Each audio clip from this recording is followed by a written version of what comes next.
मित्रांनो, पिंकीचा विजय असो या मालिकेच्या आजच्या भागामध्ये युवराज घरातील सर्वांना म्हणतो, तुम्ही अगोदर बाहेर जा, मला याच्याबरोबर थोडं बोलायचंय.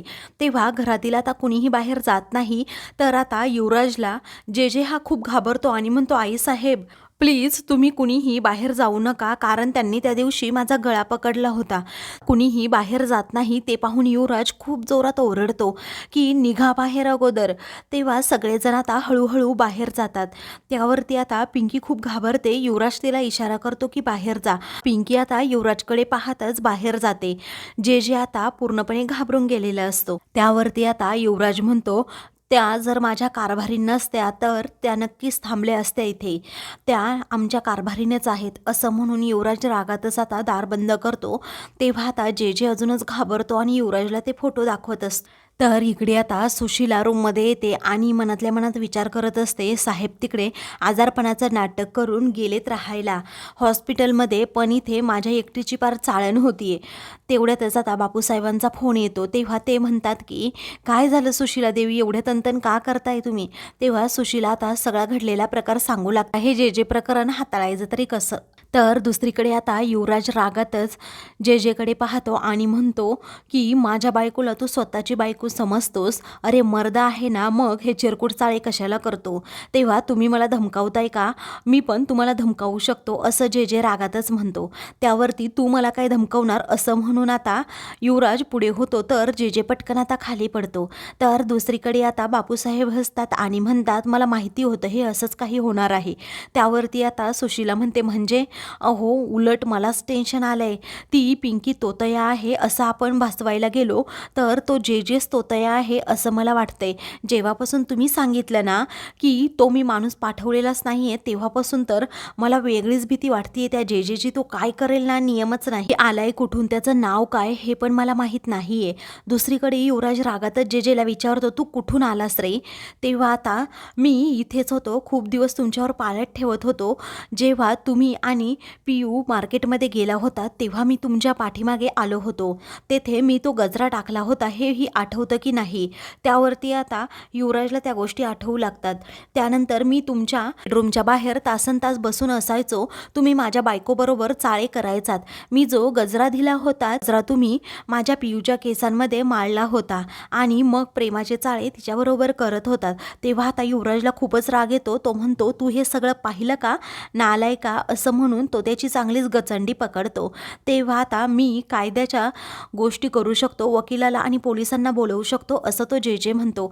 तेव्हा माझ्या कारभारींसुद्धा असंच म्हणतात की कायद्याच्या विरोधात जाऊन आपल्याला काही करायचं नाही, म्हणून आता मी गप्प बसतोय, नाहीतर तुझी मी ते धिंडच काढली असती असं खूप रागात आता युवराज म्हणतो.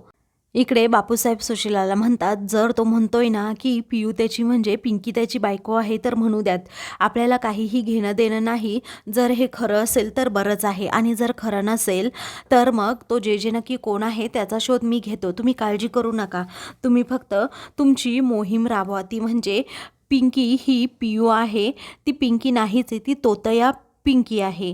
तेव्हा आता सुशीला फोन ठेवते आणि म्हणते, तुम्हाला बोलायला काय जाते बापूसाहेब, काय झाले आम्हालाच माहीत.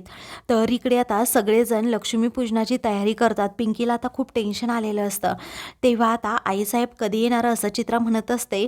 तर आता तू जरा गप्पा बस ना असं सत्या म्हणतो. चित्रा म्हणते, मी एवढा मेकअप केलाय, नेल आर्ट देखील केलंय. त्यावरती सत्या म्हणतो, तुझं काय चाललंय ग, नुसतं नटणं सजणं, इथे काय परिस्थिती उडवली. पिंकी म्हणते, सत्या दादा बिगटॉल जाऊबाईंचं बरोबर आहे, कारण खूप वेळ झालाय आईसाहेब पण नाहीत आणि ते दोघेही रूममध्ये आहेत, यांचा काही नेम नाही, डोक्यात राग घालून घेतला तर काहीही करू शकतात.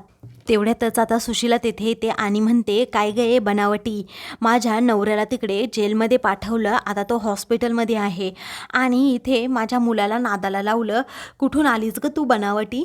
तेव्हा आता पिंकीला खूप वाईट वाटतं. दुसरीकडे युवराज आता म्हणतो की इथे बस जरा तू. तेव्हा जे जे तेथे बसतो. तर आता युवराज म्हणतो, तू कायद्याच्या भाषा करतोस ना, मलाही करता येतात, मी पुराव्यानिशी सिद्ध करून दाखवतोच. आता ती माझीच बायको आहे आणि तोपर्यंत आसपास जरी फिरकलास ना तर बघ मी तुला जिवंत जाळून टाकेन, असं म्हणून युवराज आता खूपच चवताळतो. इकडे छबीही आता सुशिलाला म्हणते की आई अगं तू काय म्हणतेस, तुला तुझं समजतं का? आत्ता आपण उभे आहोत ना ते टेक्निकली पिंकीच्याच घरात उभे आहोत. तेवढ्यातच युवराज आणि जे जे तेथे येतो. जे जे म्हणतो हो हे माझ्या पिरूचं घर आहे ना, मी तिला गिफ्ट केलंय. तेव्हा आता युवराज म्हणतो तुला सांगितलं ना जरा गप्प बसायचं, जोपर्यंत सिद्ध करत नाही अशा तोतया फोटोवरून तू काय आम्हाला सांगतोस रे. त्यावरती आता जे जे म्हणतो बरं ठीक आहे नाही बोलत, पण मला अशा काही गोष्टी तुम्हाला सांगायच्या आहेत ना ज्या फक्त नवरा बायकोला एकमेकांबद्दलच्या माहीत असतात. ते आता तो सांगू लागतो. पिंकीच्या डाव्या पायाचा जो अंगठा आहे ना त्या अंगठ्याच्या शेजारी एक बोट आहे, त्या दोन्ही बोटांच्या मध्ये एक मोठा असा तीळ आहे. तेव्हा आता सगळेजण पिंकीकडे पाहू लागतात. तेव्हा आता सुशिला म्हणते की माझी परमिशन आहे हे पाहण्यासाठी. त्यावरती आता पिंकीला ती पाय पुढे करायला सांगते. पिंकी आता खूप घाबरलेली असते. तेव्हा पिंकी आता पाय पुढे करते आणि बोटामध्ये असणारा तो तीळ दाखवते. तेव्हा आता जे जे खूपच खुश होतो. तर चित्रा आणि सुशिला एकमेकींकडे आता पाहू लागतात. युवराजला देखील खूप मोठा धक्का बसतो. तर जे जे आता हसतच म्हणतो मी म्हटलं होतं ना की आहे तिच्या पायाच्या बोटामध्ये तीळ, तर आहे तो तीळ. त्यावरती आता पिंकी म्हणते काय ड्रामा करून झाला का तुमचा? अहो ह्या असल्या फालतू गोष्टी सांगून झाल्या असतील तर मी तुम्हाला अजून एक सांगते. माझ्या पायावर तीळ आहे ना तो तर कुणीही पाहू शकतो आणि त्यातल्या त्यात तुम्ही तर ड्रामा करण्यामध्ये पटाईत आहात. त्यातल्या त्यात तुमची नजर ही कावळ्यासारखी इकडे तिकडे नुसतं भिरभिर करायचं म्हटल्यावर तुम्हाला हे दिसणारच, असं म्हणून आता पिंकी चांगलीच त्याची कान उघडणी करते. तेव्हा आता जे जे जरा घाबरतोच की ही सुद्धा माझ्यापेक्षा हुशार आहे. मग नंतर पिंकी आता म्हणते तुमच्या डाव्या पायाला एक मत्सा आहे की नाही सांगा बरं. तेव्हा आता जे जे खूप हसतो आणि म्हणतो अगं पियू तुला सगळं काही आठवतंय म्हणजे, असं म्हणून तो मत्सा दाखवतो. तेव्हा सगळेजण खूप घाबरतात. खरंच आता पिंकीवर संशय घेऊ लागतात. पिंकी म्हणते हो थांबा जरा पुढे, मी काय सांगते ना ते ऐका. मी जेव्हा तुम्हाला सरबत घेऊन आले होते ना तेव्हा तुम्ही सहजच मांडी घातली होती आणि सहजच माझ्या नजरेखालून तो मत्सा गेला होता, तुमच्या पायावर होता तो. तेव्हा आता जे जे घाबरतो आणि म्हणतो तुम्ही तर खूप हुशार आहात. तेव्हा पिंकी म्हणते हो. तर पिंकी म्हणते धनी तुम्ही काळजी करू नका, असं म्हणून ती घरातील सर्वांना म्हणते तसं सहजच यांनी माझ्या पायावरचा माझ्या बोटावरचा हा मत्सा नक्कीच पाहिला असेल. तेव्हा सर्वांना आता खात्री पटते की पिंकी खरं बोलतीये. जे म्हणतो तू तर खूप ब्रिलियंट आहे, पण अजून आपल्यातल्या काही गोष्टी शेअर करायच्या राहिल्यात. युवराज आता टेन्शनमध्ये येतो. मग नंतर आता जे जे म्हणू लागतो की पिंकीच्या मानेवर एक जखमेची खूण आहे. तेव्हा आता पिंकी म्हणते माझ्या मानेवर, ती खूप घाबरलेली असते. युवराज आता पिंकीकडे पाहतच राहतो. तर जे जे हसत असतो. गेला आता काय करावं सुचत नाही. तर आता मित्रांनो पुढील भागामध्ये ही पिंकीचे केस बाजूला करून आता असणारी ती जखम पाहते.